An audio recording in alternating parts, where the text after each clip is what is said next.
저를 위해서 기도해 주시는 국내외에 계시는 우리 형제 자매들에게 오늘도 주의 풍성하신 은총이 함께 하시기를 축원합니다.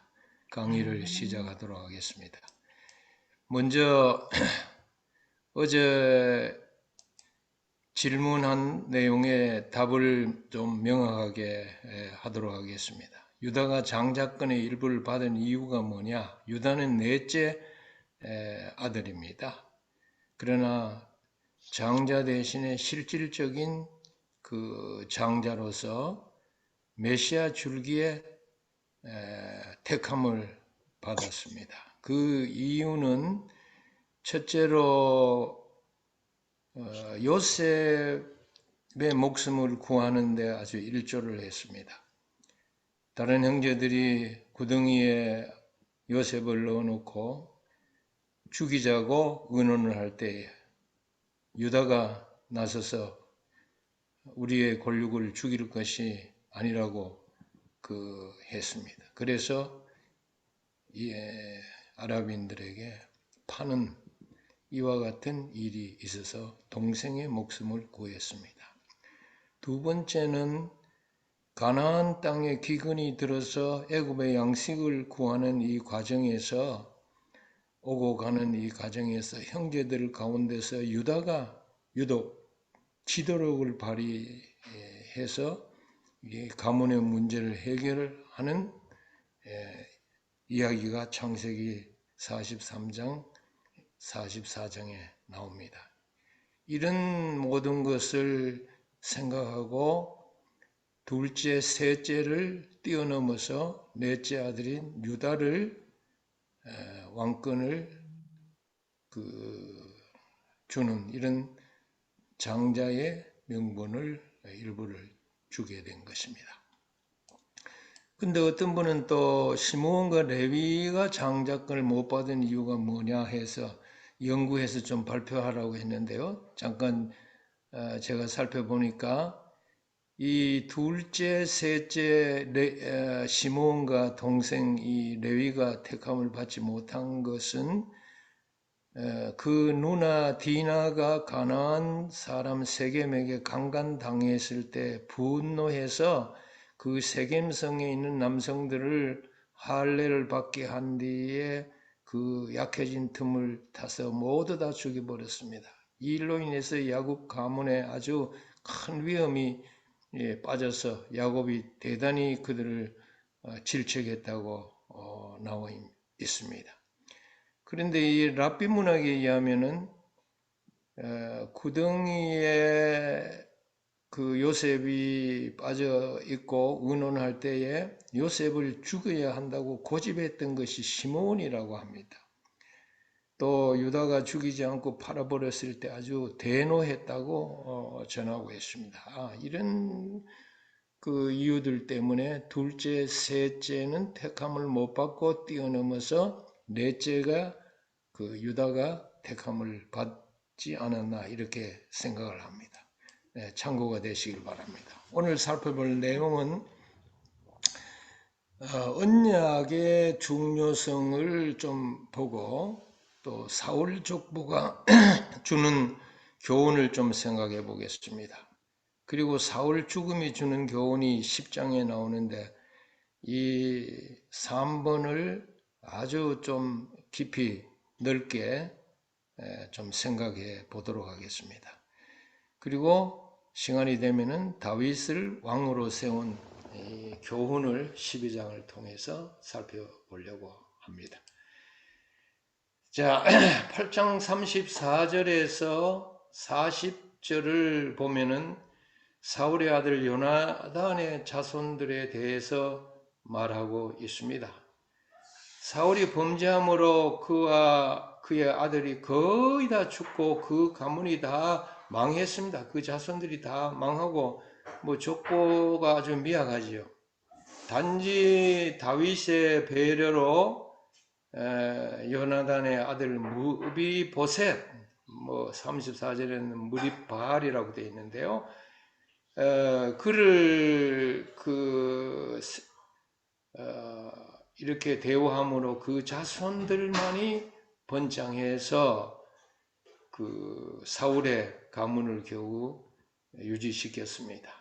이것은 다윗이 요나단과 맺은 그 언약의 성취였습니다. 다윗은 요나단과 맺은 그 언약을 잊어버리지 아니하고 배반하지 아니하고 기억해서 그 언약을 철저하게 지켜서 그의 그 뭐 원수 집안이지만은 사울의 가문을 그 이어가도록 한 것입니다. 그래서 사무엘상 18장 1절 3절에 보면은 요나단이 그 다윗을 자기 생명같이 사랑하며 더불어 언약을 맺었는데 이제 그 언약을 지킨 것을 우리가 봅니다. 여러분, 이 다윗이 요나단과 한 언약을 지킨 이 사건은 참 우리에게 깊은 교훈을 주고 있습니다. 우리도 많은 언약을 하지 않습니까? 특별히 우리 재림교회에서는 결혼을 천주교회나 다른 교회가 그 여기듯이 그러하지 아니하고 언약 개념으로 보고 있습니다. 하나님과의 언약, 부부가의 언약. 그래서 이 언약의 조항이 깨어질 때에 가족 관계가 깨어지는 것을 인정하는 것을 우리 교단은 아주 고수하고 있습니다. 성경의 그 원칙입니다. 그래서 어떤 경우든지 다윗이 우리에게 주는 이런 언약의 중요성, 이것을 기억하시고 여러분 우리의 생애에 하나님과 한 언약, 또 사람과 한 언약, 가족과의 이 언약을 주님 재림할 때까지 신실히 지키는 여러분과 제가 되기를 바랍니다. 이 그 언약 지키는 덕분으로 사울 왕의 이 족보를 보면은 여기 모든 형제들이 다 그 별 그 볼 일 없고 단지 사울을 통해서 요나단의 아들 무리발 그리고 그 명명만 유지한 것을 봅니다. 다윗 가문의 그 족보나 뭐 이렇게 볼 때는 비교할 때는 아주 미미하고 보잘것 없습니다. 그래서 다윗 가계와 비교하여 미미한 사울 자손의 족보가 우리에게 주는 교훈은 뭐냐? 그것은 악한 자들의 집은 쇠할 것이지만은 경건하고 선한 자들의 집은 흥왕한다고 하는 교훈을 우리에게 주고 있습니다. 시편 1편 3절에 보면은 그는 시냇가에 심은 나무가 철을 따라 열매를 맺으며 그 잎사귀가 마르지 아니함 같으니 그가 하는 모든 일이 다 형통하리라고 이야기합니다. 의인들을 주님께서 이렇게 형통의 축복을 준다. 이 말을 다른 말로 하면은 만사 형통케 한다 하는 뜻입니다. 여러분, 오늘도 이 줌에 들어와 있는 모든 분들이 경건한 다윗의 생애를 본받아서 신실하게 삶으로 여러분 하는 모든 일과 집안 모든 일, 가게의 일들이 만사 형통하는 축복을 누리게 되기를 바랍니다.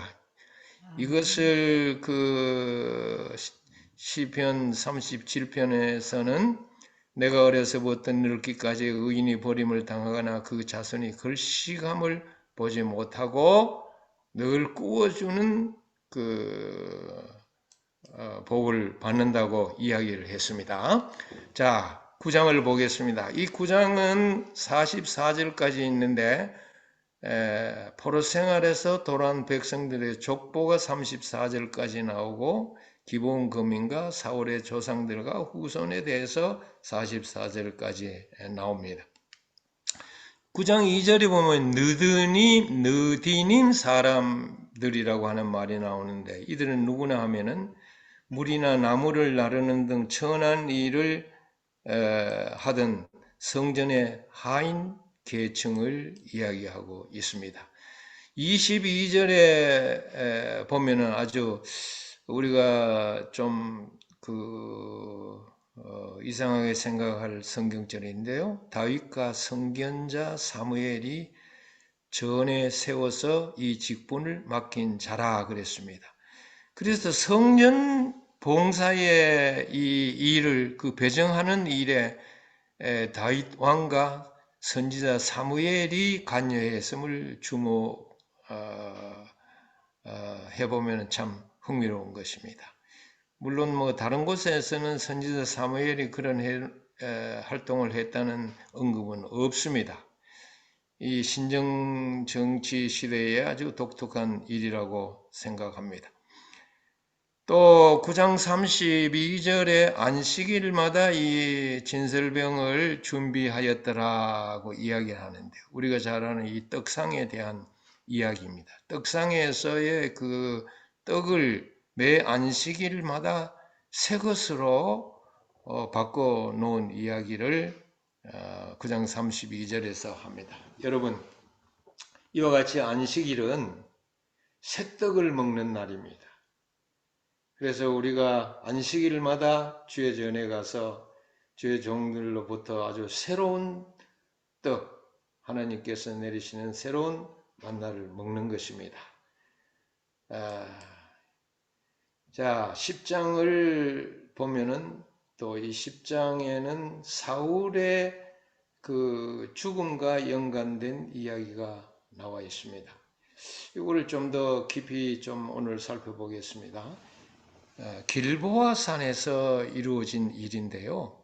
제가 이 길보아 산에 가보니까 이 길보아 산은 그렇게 높지 않는 아주 조금 오르기 아주 쉬운 이런 산이었습니다. 이 산에서 전투를 하다가 사울이 죽는 이야기가 나옵니다. 10장입니다. 1절부터 시간이 없으니까 다 읽지 못하고 블레셋 사람들과 이스라엘이 싸우더니 이스라엘 사람들이 블레셋 사람들 앞에서 도망하다가 길보아 산에서 죽임을 당하여 엎드러 지니라. 블레셋 사람들이 사울과 그 아들들을 죽여하여 블레셋 사람들이 사울의 아들 요나단과 아비나답과 말기수아를 죽이고 사울을 맹렬히 치며 할 수 없는 자가 사울에게 따라 미침에 사울이 그 쏘는 자로 말미암아 심히 다급하여 사울이 자기의 무기를 가진 자에게 이르되 너는 칼을 빼어 그것으로 나를 찌르라.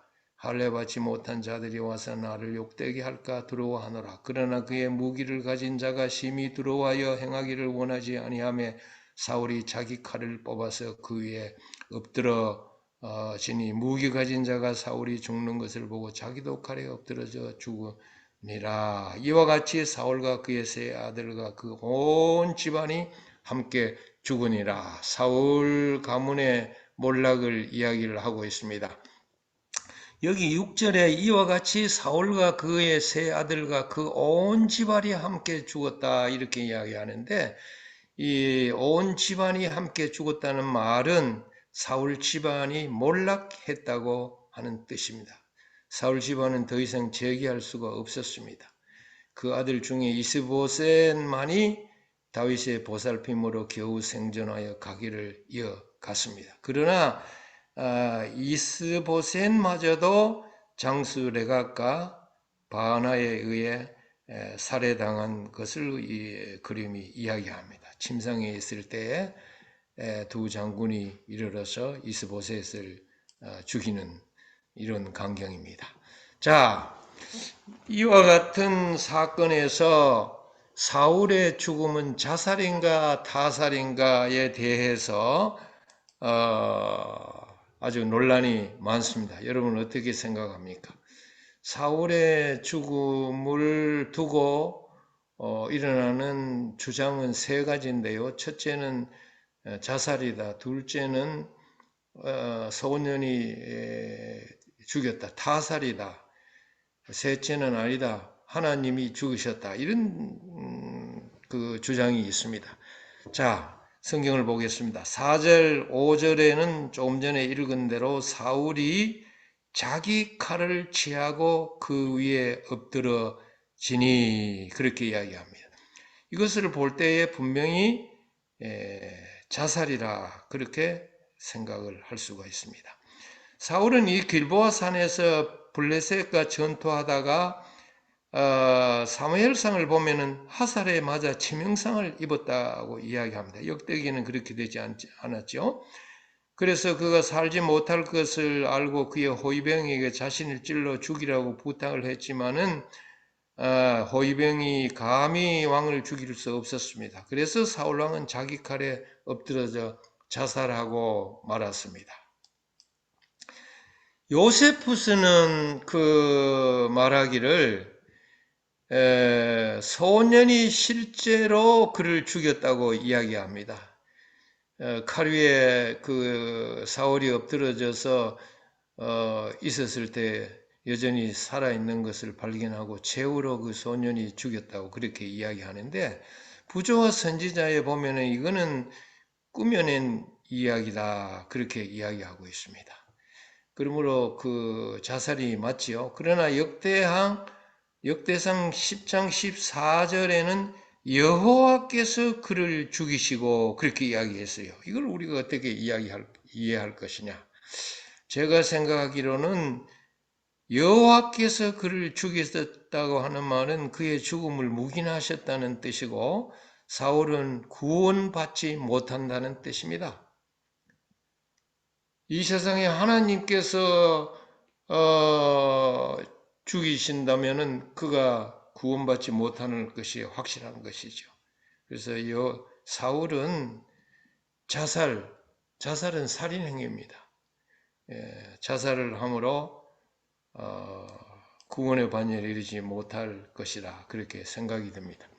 10장 10절에 보면은 그 사울의 갑옷을 그들의 신전에 두고 그의 머리를 다곤의 신전에 단지라고 이야기를 하는데 사울의 시신을 블레셋 사람이 어떻게 취급했는지 이야기하고 있습니다. 이 다곤의 신은 뭐 이렇게 그림에 있는 대로 생기고 신전에 대한 이야기가 나옵니다. 그런데 사무엘서에는 보면은 사울의 시체는 벳산 성벽에 못 박아서 달았다고 하는 이런 내용이 나옵니다. 물론 그의 그 머리는 비어서 갖고서 이렇게 뭐 보내기도 하고 이렇게 했습니다만은 또 다곤의 신전에다 달았습니다만은 그 시체는 벳산 성벽에 못 박아 달았습니다. 자, 그래서 결국은 사울 시체를 거두어서 화장을 해서 수목장하는 이야기가 나옵니다. 11절부터 12절에 보면은 용사들이 일어나서 가서 사울의 시체와 그 아들의 시체를 거두어서 야벳으로 가져다가 그곳 상수리 나무 아래 그 해골을 장사하고 그랬습니다. 이건 수목장이죠. 그 사무엘상 31장에 보면은 거기서 불 사르고 그랬어요. 화장이죠. 그 뼈를 가져다가 야벳의 에셀나무 아래 장사하고 7일간 금식하였다. 그렇게 이야기합니다. 교회 안에서 화장을 해야 하느냐, 매장을 해야 하느냐, 어떤 것이 더 성경적인가는 논란이 있습니다. 우리가 보통 그 성서적인가 이런 말을 사용하는데 성서적인가라는 말보다 성경적인가 이렇게 성서라는 말보다 성경이라고 하는 말을 사용하는 것이 더 합당합니다.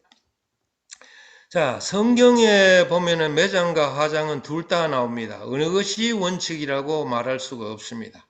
재림교회는 어느 것이 더 성서적이냐에 대해서 공식적인 견해를 밝히지는 않습니다. 그런데 제가 생각해 보니까 과거 핍박의 시기에 화형으로 시신이 재가 되어 흩어져 버린 순교자들이 수없이 많습니다. 그들을 매장이 불가능했습니다. 그대로 사라져 없어졌습니다. 그러나 제가 믿기로는 그들이 그리스도의 재림 때에 재창조함을 받아서 부활하게 될 것입니다. 부활신앙은 무에서 유를 가능케 하시는 하나님의 능력을 인정하는 것입니다. 없는 것에서 마치 있는 것처럼 불러내시는 우리 하나님의 능력을 믿는 것입니다. 그래서 비록 가루가 되고 불에 탄다고 해서 부활시키지 못하시는 분은 결코 아닌 것입니다. 이미 시신이 말이죠. 수장을 당해서 물고기 밥이 되어버린 이런 사람도 부활이 있을 것을 계시록 20장 13절에 말합니다. 주의 부르심을 받고 물에서 불쑥 일어난다고 이야기를 했어요. 자, 제가 이제 상상을 해봅니다. 예수님께서 구름을 타고 이 땅에 재림하실 때에 공중에서 이 지구를 향하여 외치십니다. 일어나라! 일어나라! 일어나라! 그럴 때에 갑자기 말이죠. 각 무덤이 열리고 거기서 불쑥 성도들이 만년 청춘의 모습으로 일어납니다. 또 아파트를 뚫고 갑자기 아파트 밑에서 솟아오릅니다. 이건 공동묘지를 없애고 거기다 아파트를 지었는 경우죠. 또 어떤 사람은 보니까 물에서 불쑥 튀어 올라와서 나타납니다. 수장당한 사람들입니다. 또 퍽 하더니 공중에서 갑자기 사람이 그 만년 청춘의 모습으로 이렇게 부활해서 나타납니다. 이들이 바로 화장당한 사람이 아닌가 그렇게 생각합니다. 이런 부활의 놀라운 신앙을 오늘 이 즈음에 참석하는 우리 모든 형제 자매들이 아주 굳게 붙들고 재림의 소망, 부활의 소망, 영생의 소망을 놓치지 않게 되기를 바랍니다. 사실 매장이나 하장이나 결국 모두 유기체가 본래 요소로 돌아가는 것입니다. 썩어 없어지거나 타서 없어지거나 단지 시간 문제일 따름이죠. 부활 때의 이전과 같은 원자로 구성되어 새 사람이 될 것이 분명합니다. 하나님의 기억에 남은 모습 그대로 그분의 창조력에 의해서 새 사람으로 부활할 것입니다. 그래서 우리가 만일 그 부활에 참여한다면은 다른 사람을 알아보게 될 것입니다. 이런 축복을 우리가 꼭 누리도록 해야 되겠습니다. 자, 13절에 보면은 사울이 이렇게 죽은 것은 여호와께 범죄하였기 때문이라 그렇게 말합니다. 그가 여호와의 말씀을 지키지 아니하고 또 신접한 자에게 가르치기를 청했다. 사무엘서에 보면은 범죄에 대한 이야기는 찾을 수가 없습니다. 그래서 역대기는 사무엘서의 보충서라 그렇게 말할 수가 있습니다. 여호와의 말씀을 지키지 않았다고 하는 것이 사울의 큰 죄인데 여호와의 명령에 불순종한 것입니다. 또 신접한 자에게 가르치기를 청했다고 하는데 사울은 여호와의 말씀을 유념하지 않고 마귀의 지도자 자문을 구하기 위해 영매로 간 이야기를 하고 있습니다. 여호와께 묻지 아니하였으므로 여호와께서 그를 죽이시고 그 나라를 이새의 아들 다윗에게 넘겨주셨다. 하나님의 백성들이 어떤 어려운 일을 당한다든가 결정한 일을 해야 될 일을 당할 때에 여호와께 묻는 것을 제일 먼저 해야 됩니다.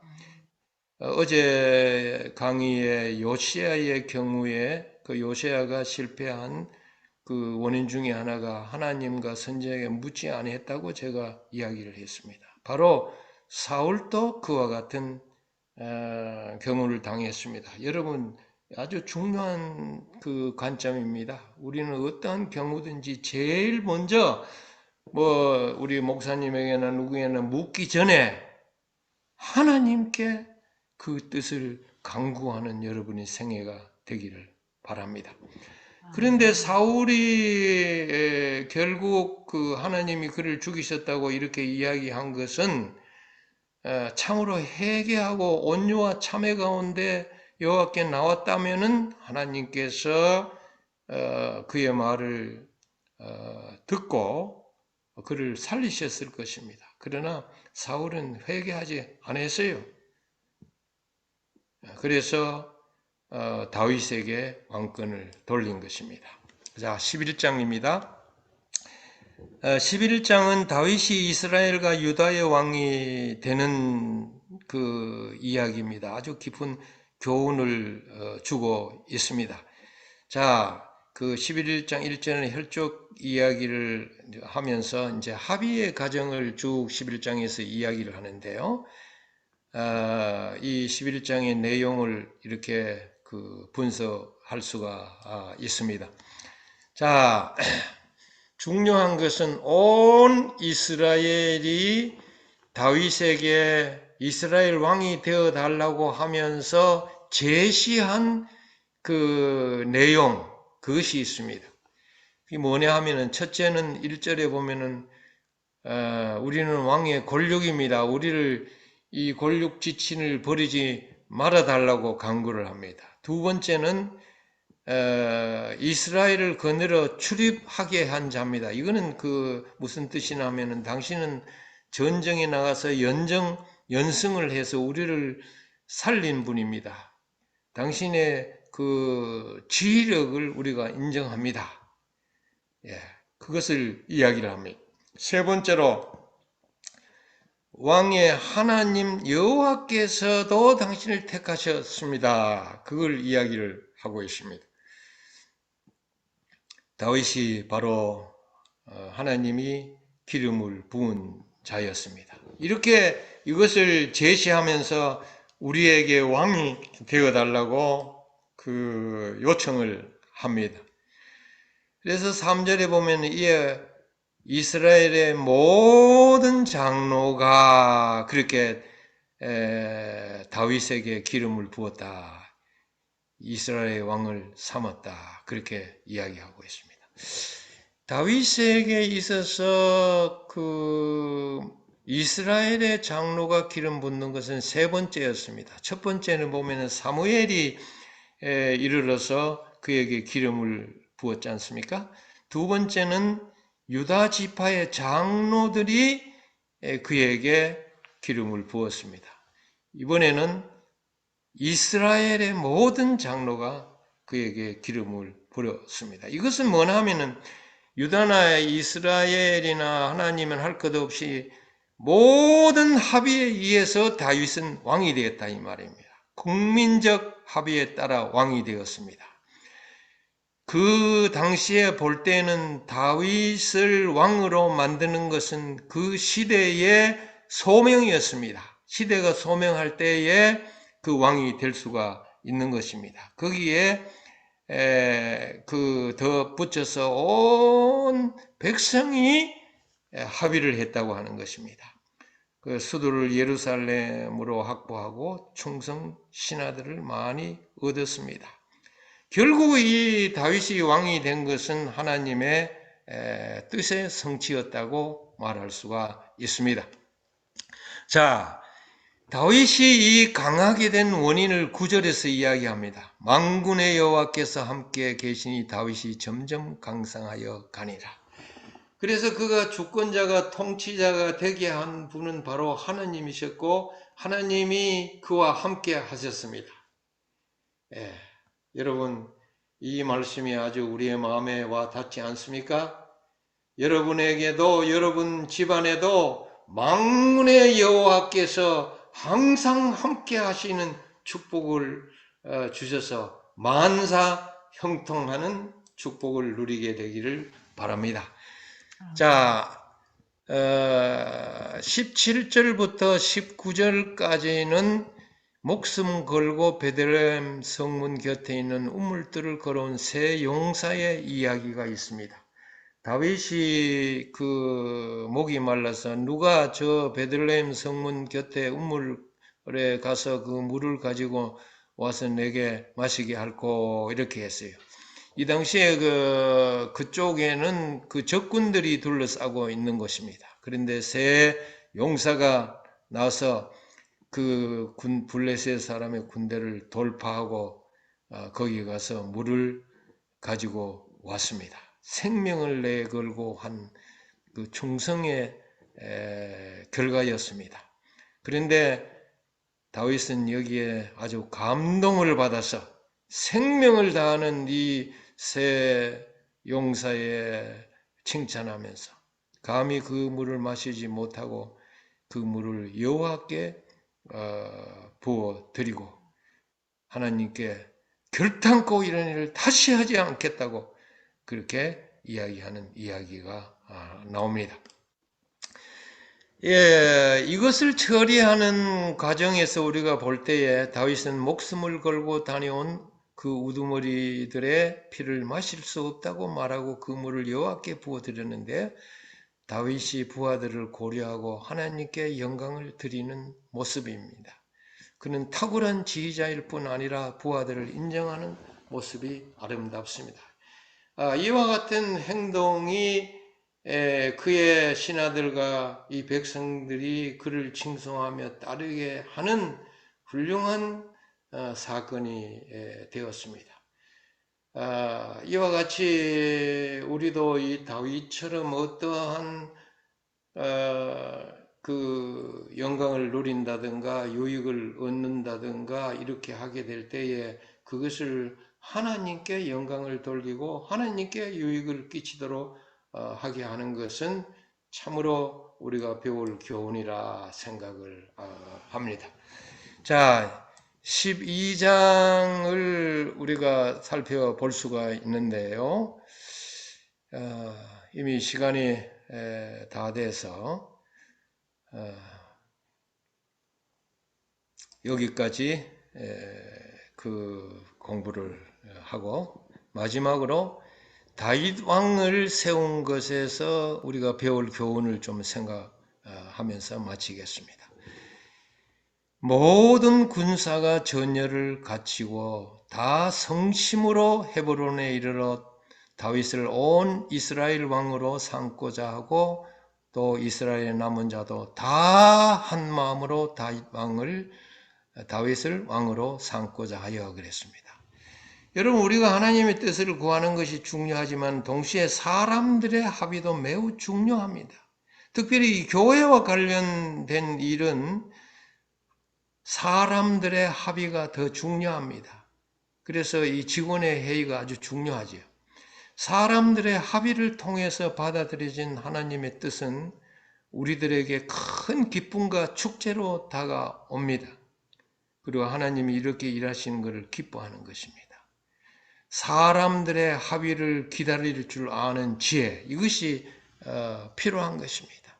그래서 하나님의 뜻과 사람들의 합의가 합쳐져서 큰 기쁨을 누리게 될 것입니다. 그러면 우리가 하나님의 뜻을 구하지만은 늘 우리가 이 사회생활을 하면서 또 교회 생활을 하면서 사람들의 이 합의를 내 뜻과 다르다 할지라도 그 뜻을 존중하면서 하나님의 뜻으로 받아들이고 함께하는 이와 같은 협력의 정신은 훌륭한 신앙의 정신입니다. 이와 같은 은혜가 여러분 모두에게 있게 되기를 간절히 바라면서 마지막으로 이런 기도를 오늘 드린다면 어떨까요? 하나님, 오늘 역대상 말씀을 통해서 하나님이 이 땅에서 일하시는 방식에 대해 배웠습니다. 그동안 사람들의 합의를 기다리지 못하고 강제로 하나님의 뜻이라고 간철시키는 경우가 빈번했습니다. 그래서 교회에 분란이 생기고 어려움이 처한 적이 한두 번이 아니었습니다. 이제부터는 사람들의 합의를 기다릴 줄 아는 지혜로운 사람이 되게 해주십시오. 그래서 하나님의 뜻이 사람의 합의와 함께 축제와 큰 기쁨이 되게 하소서. 이런 은혜가 여러분에게 있게 되기를 바라면서 오늘 강의를 마치겠습니다. 대단히 감사합니다.